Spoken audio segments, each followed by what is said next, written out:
नमस्कार। Auckland New Zealand से रविन कोटक का प्यार भरा नमस्कार। दिवाली सबकी अच्छी रही होगी। जैसे कि आप सभी ने दिवाली में सफाई की होगी, घर की, ऑफिस की, हर जगह सफाई हुई होगी। लेकिन इस दौरान मुझे पता है कि हमारी अंदर की सफाई या शरीर की सफाई हम शायद नहीं कर पाए होंगे, और इनफैक्ट हम लोग उसमें ज़्यादा से ज़्यादा पका हुआ खाना या जो नई खाने की चीज़ सब हमने खाई होगी। दिवाली में त्योहार का माहौल था, घर वालों की ज़बरदस्ती, कोई बाहर वाले की, कोई मित्र की, तो मतलब कहीं ना कहीं हमने कुछ अपनी इच्छाओं को लेकर भी हमने खाया है। अब खा लिया, उसका कोई पछतावा करने से कोई लाभ नहीं है, तो अब इसे क्या करना चाहिए? अब हमें इसकी सफाई करना है। जैसे घर की हमने ऑफिस की दिवाली में सफाई की, ठीक उसी तरह हमें शरीर की सफाई करनी है। तो क्या करें सफाई करने के लिए? तो सफाई करने के लिए सबसे पहले तो जैसा कहा गया है एनडीएस में, खाना खराब है और उपवास उत्तम है। तो उपवास करना चाहिए शुरुआत से ही, अगर कर सको तो। अगर शुरुआत हम निर्जला नहीं भी कर पाए एक आध दिन के लिए, जिससे पूरा जमा हुआ कचरा निकल जाए जो 2-4 दिन में हमने त्योहार के दौरान हमने खाया होगा, तो अच्छी बात है। अगर निर्जला कर लो तो, अगर ना कर पाए निर्जला शुरुआत में, तो जूस फास्टिंग करिएगा। सिर्फ जूस लीजिएगा कुछ एक आध हफ्ते के लिए, और एनिमा बोलने की ज़रूरत नहीं है, आपको लेना ही है 2 बार कम से कम। और हमें जैसे घर की सफाई की, ठीक उसी तरह हमें अपनी शरीर की सफाई करनी होगी। जिस तरह घर को चमकाया, ठीक उसी तरह हमें शरीर को चमकाना है। जब अंदर की गंदगी साफ होगी तो वैसे ही चेहरा और शरीर चमकने लगेगा। आप ऊर्जा से भरपूर हो जाओगे और ना शारीरिक या मानसिक थकान आपको महसूस होगी। तो ये बहुत बड़ा गहरा असर होता है जब हमारे अंदर टॉक्सिन्स या गंदगी जमी हुई होती है। इसकी असर हमारे शारीरिक शरीर पे तो होती ही है, मानसिक स्तर पे भी ये काफ़ी फर्क दिखाता है। जैसे कि कई लोग का अनुभव है कि गुस्सा का भी कारण टॉक्सिन है। जब टॉक्सिन होता है, जब अनकंफर्टेबल होता है आदमी पेट में अनडाइजेशन की वजह से, तो उसको गुस्सा आ जाता है, वो न चाहते हुए भी कर लेता है। तो ये सब चीज़ जो है पेट से जुड़ी हुई है। जो गंदगी हमारे अंदर पल रही है, बस उसी का नतीजा है। लेकिन हम क्या सोचते हैं कि अगला बड़ा गुस्सा वाला है, अगला ये है वो है। लेकिन ये सभी का मूलभूत कारण ही ये गंदगी है। इसलिए हमें इसको साफ करना ज़रूरी है।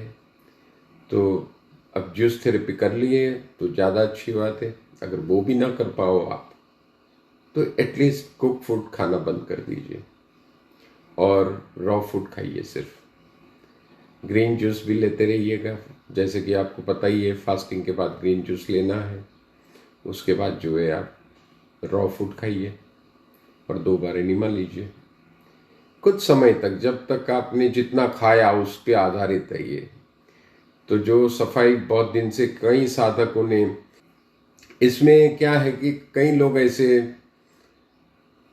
फिर सफाई नहीं करते हैं शरीर की, तो जो छूट गए और दिवाली या त्योहार के दौरान उन्होंने खा भी लिया होगा, तो उन सभी से निवेदन है कि आप एक बार फिर से सफाई कर लीजिएगा। अपने शरीर को निर्मल बना लीजिए ताकि कोई रोग आपके नज़दीक आ ना सके। और आप एनडीएस को फॉलो करिएगा। तो जहाँ तक अगर आपको बहुत बीमारी हो, तब तो आपको जूस ही लेना है, या वो भी कम से कम लो, जितनी शरीर को ज़रूरत है उतना ही पीना चाहिए। या तो फिर आपको उतनी ज़्यादा कोई तकलीफ ना हो शारीरिक रूप से, तो आप ये भी कर सकते हो कि रॉ खा सकते हो। अगर तब भी आपको लगता है कि रिजल्ट थोड़ा ज़्यादा, कोई मतलब ज़्यादा दिक्कत नहीं है आपको, तो एक बार, जैसा इंडिया इसमें बताया गया है, रात में एक बार भोजन ले सकते हैं। लेकिन अगेन उसमें फिर मात्रा 30% कुक फूड की होगी और 70% सब्जी और सलाद होगी। तो इस तरह से अगर आप करोगे तो आपकी सफाई होनी है, और फ्यूचर में कभी आप बीमार होगे नहीं। कभी कभार हम क्या है, ये भ्रम में आ जाते हैं, जैसे कि हफ्ता हमने खा लिया त्योहार के दौरान, तो हम समझते हैं कि हम काफ़ी स्वस्थ हैं, अब तो हमें कुछ होता नहीं है खाने से भी। ये गलती मत करना, क्योंकि जब शरीर शुद्ध हो गया उसके बाद आप खाते हैं तो इमीडिएट आपको पता नहीं चलेगा। जैसे आप रोज खाते रहोगे, धीरे धीरे फिर गंदगी बढ़ने लगेगी और फिर जाके उसकी असर होगी। तो ये बिल्कुल ये भ्रम में मत रहिएगा कि आप खाने से कुछ नहीं होता है, लेकिन एक आध महीने में आपको पता चलेगा। इसका मतलब एक आध महीने खा ले, नहीं, जब भी खा लेते हैं तभी का तभी सफाई कर लो, वो ज़्यादा अच्छा है। जैसे अगर नेक्स्ट दिन आपने उपवास कर लिया, या एक वीक जूस पे चले गए, या रॉ फूड पे चले गए, ताकि क्या है, सफाई तब की तभी हो जाए। तो क्या है, ज़्यादा गंदगी जमेगी नहीं, ना कभी आप बीमार होंगे। तो इस तरह अपने आप का ख्याल रखो, और दिवाली के बाद शरीर की सफाई ज़रूर करिएगा और अपने आप को स्वस्थ बनाइएगा। फिर से निवेदन करूँगा कि जो शख्स कुछ अनुभव लेकर आया है एनडीएस के माध्यम से, तो ज़रूर अपना अनुभव शेयर करें, वीडियो बनाकर हमें भेजें, ताकि हम यूट्यूब में पूरे देश विदेश में फैला सकें, जिससे कई लोगों को प्रेरणा मिलेगी और आप एक माध्यम बन जाओगे। तो ये एक आपकी सेवा होगी। तो ऐसी सेवा सभी मिल के करते हैं, तभी जाके पूरा जो हमारे चौहान साहब का ये ध्येय है कि पूरी दुनिया को हम स्वस्थ बनाएं, लेकिन एक आदमी कुछ कर नहीं पाता है। तो आप सभी का सहकार चाहिए। सभी लोग अपने अनुभव के द्वारा 10-10 लोग को भी जोड़ना शुरू करेंगे ना, तो वो समय दूर नहीं होगा जहाँ किसी को दवाई या किसी का रोग कहीं भी शरीर में टिक पाएगा। तो बस यही निवेदन के साथ सभी को दिवाली तो अच्छी गई होगी, नए साल की शुभकामना देते हुए, धन्यवाद करते हुए आपसे विदाई लेता हूँ। बहुत बहुत धन्यवाद।